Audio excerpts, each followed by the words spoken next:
Assalamualaikum warahmatullahi wabarakatuh. Perkenalkan, saya Laila Martasari, guru SMP IT Al Khair Barabai. SMP IT Al Khair Barabai adalah sekolah adiwiyata, sekolah sehat, sekolah ramah anak, sekolah para juara, dan juga sekolah yang berkarakter. SMP IT Al Khair selain sekolah berkarakter, juga sekolah yang memiliki akreditasi A dan juga merupakan sekolah penggerak pada tahun 2023-2024. Pada tahun yang sama, SMPT Al Khair juga menerapkan kurikulum merdeka, yang mana kurikulum merdeka dapat diimplementasikan salah satunya pada pembelajaran berdiferensiasi. Kenapa penting pembelajaran berdiferensiasi? Karena mengingat karakteristik peserta didik di sekolah itu sangat beragam, sehingga ini dapat diterapkan dalam proses pembelajaran dan dapat menyesuaikan dengan kebutuhan peserta didik. Tidak hanya sampai di situ, pendidik juga perlu memperhatikan model pembelajaran, media pembelajaran, dan juga metode pembelajaran. Dalam hal ini adalah pembelajaran bahasa Arab. Menurut Zahri menyatakan bahwa bahasa Arab adalah merupakan bahasa Al-Quran dan bahasa penduduk surga yang kini semakin menjadi perhatian luas masyarakat muslim seluruh dunia. Kesadaran untuk dapat berbahasa Arab kini tumbuh di semua negara dan di semua kalangan yang tidak hanya di kalangan pondok pesantren, namun juga tumbuh subur di lembaga-lembaga pendidikan Islam non-pesantren. Hal ini tentu saja harus disyukuri dan terus perlu adanya upaya perbaikan. Harapannya, pembelajaran bahasa Arab di sekolah Islam terpadu menjadi mata pelajaran yang membanggakan, menarik dan mudah dipahami, sehingga peserta didik dapat menguasai dua bahasa internasional, yaitu bahasa Arab dan bahasa Inggris. Penggunaan bahasa merupakan salah satu kunci membangun peradaban masa depan.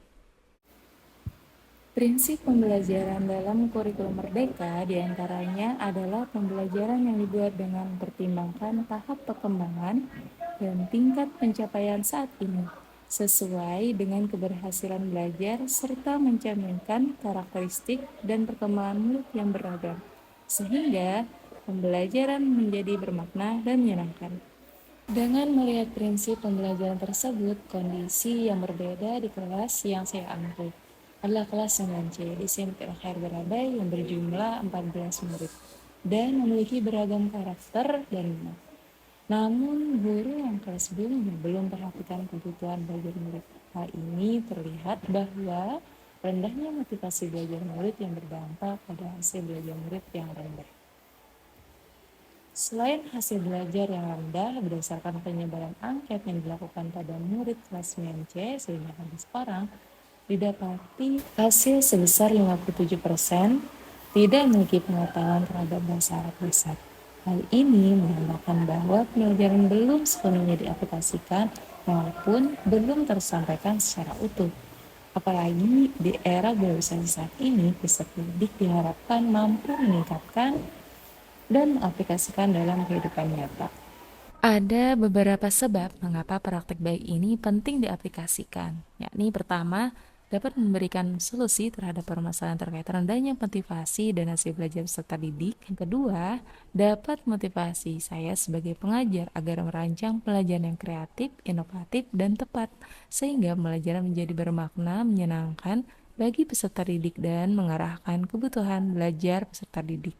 Yang ketiga, dapat menjadi referensi bagi guru lain dalam menerapkan pembelajaran berdiferensiasi, khususnya berkenaan implementasi kurikulum.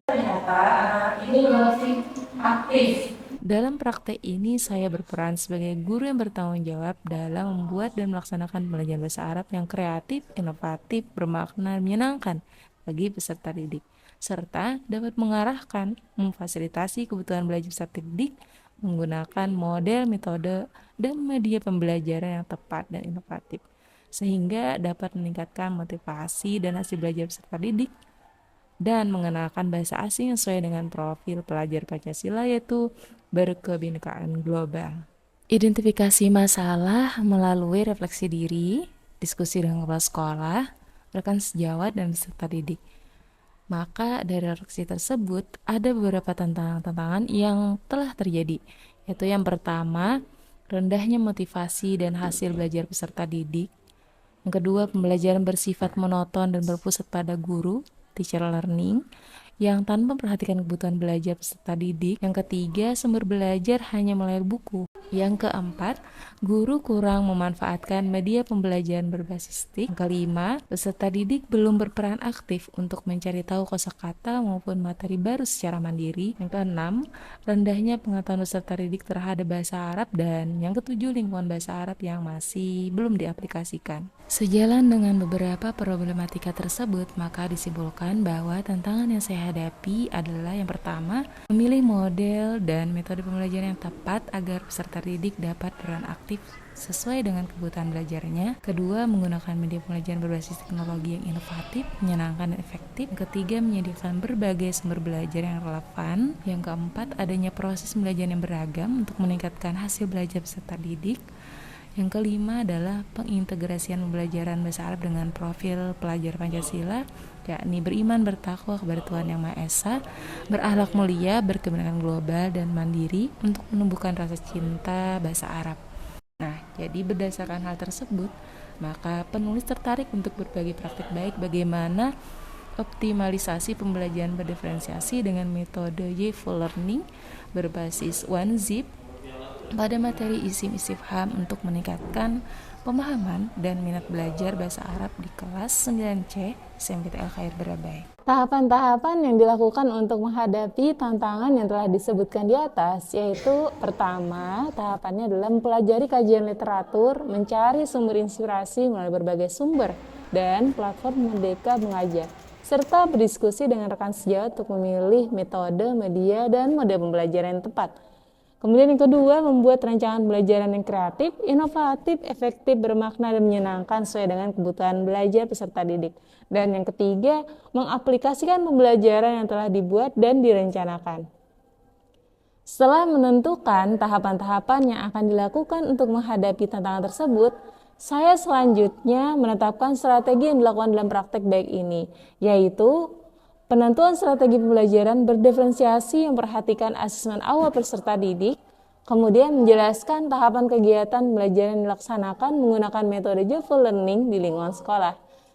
Nah, praktek baik yang dilaksanakan memerlukan beragam sumber daya, meliputi sarana dan prasarana sekolah seperti jaringan Wi-Fi, proyektor, dan laptop, kemudian Chromebook yang dimiliki sekolah. Ketiga, lingkungan sekolah yang mempunyai lahan yang luas dan teduh. Keempat, kesediaan orang tua dalam membantu kegiatan pembelajaran peserta didik. Kelima, adanya dukungan dari kepala sekolah dan rekan sejawat dalam pelaksanaan praktek baik yang akan dilaksanakan. Keenam, kemampuan guru dalam pembuatan media pembelajaran dengan memanfaatkan berbagai aplikasi seperti Wordwall dan Canva. Setelah pelaksanaan pembelajaran berdiferensiasi dengan metode Yful Learning berbasis OneZip pada materi isim istifham untuk meningkatkan pemahaman dan minat belajar bahasa Arab di kelas 9C SMPT Al Khair Barabai, berdasarkan observasi dan penilaian yang dilakukan, pada aspek antusias peserta didik mengalami peningkatan dan 91% peserta didik merasa senang setelah mengikuti pembelajaran. Peserta didik pun juga dapat mengikuti proses pembelajaran dengan baik karena sesuai dengan kebutuhan belajar, bukan berdasarkan tekstual maupun hanya satu sumber buku. Hasil belajar peserta didik mengalami peningkatan sebesar 22%, yang artinya praktek baik ini menunjukkan hasil yang optimal, di mana seluruh peserta didik mencapai nilai yang melebihi KKM. Selain itu, pengetahuan peserta didik terhadap bahasa Arab semakin meningkat dengan adanya pembelajaran berdiferensiasi dalam pembelajaran bahasa Arab menggunakan metode Yful Learning berbasis OneZip. Nama saya Sela Sapitri. Sebagai rekan sejawat Ustazah Laila, pembelajaran bahasa Arab menarik, inovatif, serta membuat siswa aktif karena selalu melibatkan siswa dalam pembelajaran dan memilih tempat yang nyaman seperti di DPR atau di bawah pohon rindang. Keren! Belajar bahasa Arab menurut saya menyenangkan dan menarik. Grade-nya 10, apalagi saat menerjemahkan ke bahasa Indonesia. Belajar bahasa Arab menurut saya menyenangkan dan menarik loh. Grade-nya 9. khususnya saat bermain. Saya Narliani, Kepala Sekolah SMP IT Al Khair Barabai. Saya sangat mengapresiasi praktek baik yang dilakukan oleh Ustazah Laila. Semoga praktek baik yang dilakukan bisa menginspirasi dan juga memotivasi guru-guru di Indonesia, karena praktek baik ini tidak hanya menyenangkan namun juga bermakna untuk meningkatkan motivasi belajar siswa.